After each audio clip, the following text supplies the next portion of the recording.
मध्य प्रदेश के शहडोल जिले से सामने आए कथित फर्जी डॉक्टर मामले ने अब प्रदेश की राजनीति और स्वास्थ्य विभाग में भूचाल ला दिया है।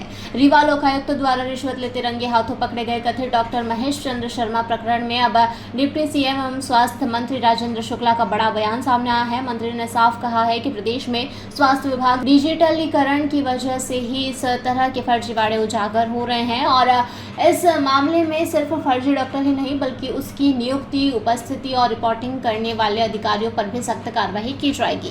बता दें कि रीवा लोकायुक्त की कार्रवाई के बाद जांच में सामने आया कि जिस व्यक्ति को अब तक डॉक्टर महेश चंद्र शर्मा माना जा रहा था, वह कथित तौर पर राजस्थान के भरतपुर निवासी असली डॉक्टर के शैक्षणिक दस्तावेजों का दुरुपयोग कर मध्य प्रदेश में वर्षों से सरकारी नौकरी कर रहा था।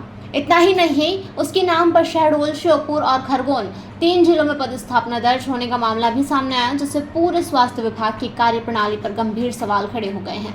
अब इसी बीच असली डॉक्टर महेश चंद्र शर्मा स्वयं शहडोल पहुंचे और जयसिंह नगर थाने में शिकायत दर्ज कराई। उनका आरोप है कि उनके रिश्ते के चाचा सतीश शर्मा ने उनके शैक्षणिक दस्तावेजों का इस्तेमाल कर फर्जी तरीके से सरकारी नौकरी हासिल की। अब पुलिस शिकायत के आधार पर वैधानिक कार्रवाई की प्रक्रिया में जुटी। वहीं इस पूरे मामले पर डिप्टी सीएम एवं स्वास्थ्य मंत्री राजेंद्र शुक्ला ने कहा कि स्वास्थ्य विभाग में व्यापक स्तर पर डिजिटलीकरण किया गया है और उसी का परिणाम है कि ऐसे फर्जी मामले का खुलासा हो रहा है। उन्होंने स्पष्ट किया कि फर्जी डॉक्टर के खिलाफ एफआईआर और सेवा समाप्ति और अब तक के लिए गए वेतन की वसूली की जाएगी। बता दें कि स्वास्थ्य मंत्री ने यह भी कहा कि यदि कोई व्यक्ति वर्षों तक फर्जी तरीके से नौकरी करता रहा तो यह केवल उसकी गलती नहीं है। जिस ब्लॉक स्तर पर उसकी उपस्थिति दर्ज की गई, उसकी रिपोर्टिंग हुई और निगरानी में लापरवाही बरती गई, उन संबंधित अधिकारियों की जिम्मेदारी भी तय होगी। अब ऐसे अधिकारियों के खिलाफ भी विभागीय एवं कानूनी कार्रवाई की जाएगी। फिलहाल यह मामला सिर्फ एक फर्जी डॉक्टर तक सीमित नहीं रह गया, बल्कि अब यह स्वास्थ्य विभाग की निगरानी, व्यवस्था, नियुक्ति प्रक्रिया और प्रशासनिक जवाबदेही की बड़ी परीक्षा बन गया है। बता दें कि जांच एजेंसियां अब यह पता लगाने में जुट गई है कि इस कथित फर्जीवाड़े में और कौन-कौन लोग शामिल थे तथा सरकारी खजाने को कितना नुकसान पहुंचाया गया।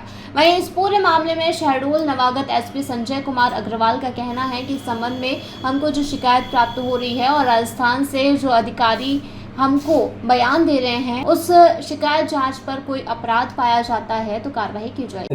उन सब के खिलाफ कड़ी से कड़ी कार्रवाई की तैयारी हो गई है और एफआईआर से लेके टर्मिनेशन और वसूली सभी प्रकार की कार्रवाई होगी। ये जो अभी डिजिटाइज किया गया पूरे हेल्थ विभाग के सिस्टम को, उसी का ये फायदा मिला है। इस प्रकार से गलत काम करने वाले लोग, फर्जी काम करने वाले लोग प्रकाश में आए और उनके खिलाफ कार्रवाई होगी। तो सर बड़ा सवाल खड़ा नहीं होता कौन जो है वो कैसे पदस्थ हो गया, एक नहीं 3 जिलों में डॉक्टरी नहीं, उसमें सवाल तो खड़ा होता ही है और इसीलिए उसके खिलाफ भी कार्रवाई होगी। और जिस ब्लॉक में जिन लोगों ने उसको हाजिरी भरी है और इसकी रिपोर्टिंग सही समय पर नहीं की, ब्लॉक लेवल के जो अधिकारी हैं वो भी इसमें घेरे में आएंगे। डॉक्टर जो है राजस्थान से आके शिकायत की कि उनके नाम पर कोई और नौकरी कर रहा था। इस संबंध में जो हमको शिकायत प्राप्त हुई है और राजस्थान से जो अधिकारी हमको बयान दे रहे हैं, उस शिकायत जांच के आधार पर यदि हमारे जिले का जुडिक्शन बनता है और उसमें कोई संज्ञेय अपराध पाया जाता है तो वैसी कार्रवाई की। शहडोल से दीपक कुमार गर्ग की रिपोर्ट।